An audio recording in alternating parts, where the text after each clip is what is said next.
Assalatu wassalamu ala Sayyidina Muhammad wa ala ali Sayyidina Muhammad.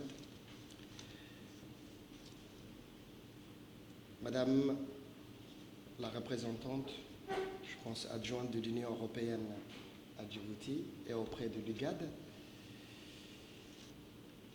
représentante du Soudan, président en exercice de l'IGAD, Madame la directrice de la santé et du développement social de l'IGAD, Mesdames et Messieurs les délégués des pays amis de l'IGAD, Mesdames et Messieurs les représentants des systèmes des Nations Unies, Mesdames et Messieurs les représentants des ONG, honorables invités, bonjour, salam alaikum wa rahmatullahi wa barakatuh.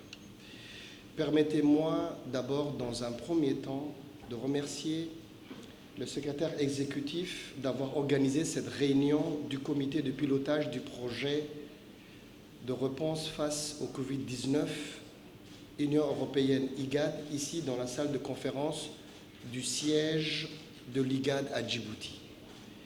Permettez-moi aussi de vous témoigner tout mon soutien et support dans la poursuite de la mise en œuvre de la politique de santé régionale, y compris pour faire face à la Covid-19 et aux maladies épidémiques et émergentes.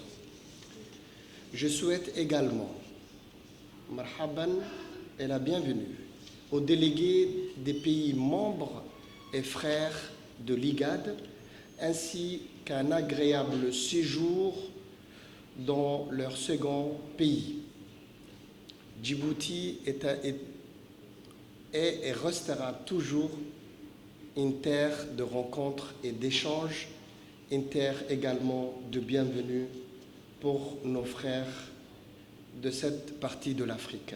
Mesdames et Messieurs, je veux rappeler ici, lors de la réunion ministérielle du secteur de la santé des pays de l'IGAD qui s'est tenue à Mombasa en mars 2022, des engagements forts concrétisés dans la déclaration de Mombasa ont été pris par tous les ministres de la santé de la région en faveur de l'amélioration de la santé de nos populations, notamment pour une meilleure intégration et échange des données sanitaires de nos institutions, services et programmes de santé. Dans ce cadre, l'IGAD accomplit déjà le rôle de facilitateur et je tiens à féliciter l'action du secrétaire exécutif dans cette tâche louable. Cependant, il me paraît évident que l'IGAD devra aussi se montrer inducteur des synergies entre nos pays pour pouvoir parer collégialement aux épidémies qui sont à nos portes. L'objectif général de cette réunion est de renforcer les stratégies de collaboration pour rendre plus opérationnels les protocoles d'accord déjà existants et établis, tout en améliorant les liens de travail et dialogue entre les établissements de santé de chaque pays et les organisations en charge de la gestion des camps de personnes réfugiées, le HCR, et tout autre organisme qui est partie prenante dans ce processus de mise en œuvre de la déclaration de Nairobi, aussi bien public, privé que communautaire. Nous sommes conscients que pour concrétiser cet objectif commun, tous les États membres de l'IGAD, ainsi que tous nos partenaires traditionnels, donc, doivent suivre la feuille de route de la déclaration de Nairobi de 2016, qui doit être mise en œuvre avec des activités à identifier dans le cadre d'un plan d'action partagé entre nos pays. Mesdames et Messieurs, les bons résultats tangibles déjà acquis depuis une décennie dans le suivi et le renforcement de nos systèmes de santé, y compris au profit des personnes vulnérables, telles que les personnes réfugiées, n'auront pu se faire sans le travail acharné et proactif effectué par le secrétariat exécutif de l'IGAD, mais également le rôle remarquable et inlassable de coordination à tous les niveaux joué par la division de la santé et des affaires sociales du secrétariat exécutif de l'IGAD, avec à sa tête la directrice, Madame Fatia Alouane, que je félicite, ainsi que son équipe. Nous ne pouvons que les encourager à aller de l'avant et permettre à nos concitoyens et habitants au sein de nos pays de l'IGAD, y compris et surtout pour les personnes vulnérables qui sont vulnérables au plan social et sanitaire.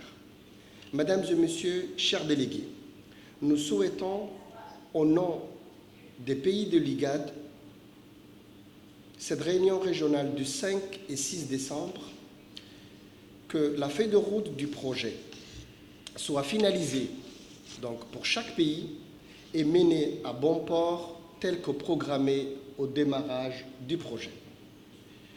Permettez-moi de rappeler ici que l'ensemble de nos pays, et particulièrement les ministères de la Santé, attendent la mise en place des plateformes d'échange des données sanitaires interconnectées au niveau régional.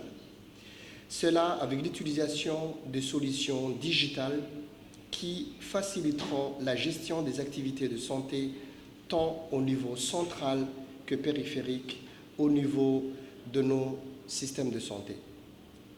Je voulais juste dire un dernier mot. Je demande à tous les délégués qui sont présents ici de toujours travailler ensemble. Les virus ne connaissent pas des frontières. Les épidémies ne connaissent pas des frontières. Que ce soit à Djibouti, que ce soit au Soudan, ou que ce soit en Éthiopie ou tout autre pays de l'IGAD, nous ne pouvons plus travailler seuls, chacun dans ce côté.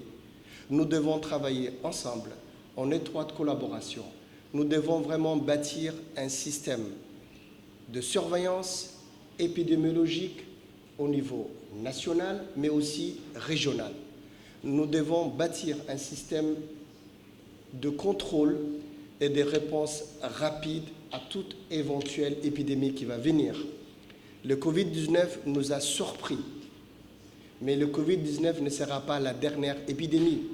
Il y a d'autres épidémies qui viennent. Nous devons nous préparer de maintenant. Mais chaque pays ne peut pas se préparer seul dans son coin. Nous devons nous préparer ensemble. Ici, au niveau de nos pays de l'IGAD, tous les pays frontaliers doivent vraiment travailler ensemble. C'est le message que je voulais, in fine, transmettre ici. Et au final, je voulais dire à nos partenaires traditionnels, que ce soit l'Union européenne, que ce soit l'Union africaine, que ce soit les autres systèmes des Nations Unies, l'INOPS, Trademark, et j'en passe, il y en a beaucoup, nous devons vraiment terminer cette feuille de route. S'il y a des activités qui restent, nous ne devons pas clôturer à la fin de l'année, mais nous devons continuer à poursuivre les efforts. Parce que ce qui est important au niveau de l'IGAD, c'est, à mon avis, et je le redis au secrétaire exécutif de l'IGAD, il y a un certain nombre d'éléments qui sont importants dans l'intégration sous-régionale. Nous devons avoir une population éduquée et en bonne santé. C'est sur ces plateformes qu'on peut bâtir quelque chose. C'est sur l'éducation, c'est sur la santé, c'est sur les infrastructures qu'on peut vraiment bâtir le développement que nous souhaitons tant. Encore une fois, tous les délégués qui sont venus de nos pays frères, je leur dis bienvenue. C'est votre second pays, Djibouti. Bienvenue et Inch'Allah, j'espère que vos travaux soient fructueux. Encore une fois, merci. Salam alaikum wa rahmatullahi wa barakatuh.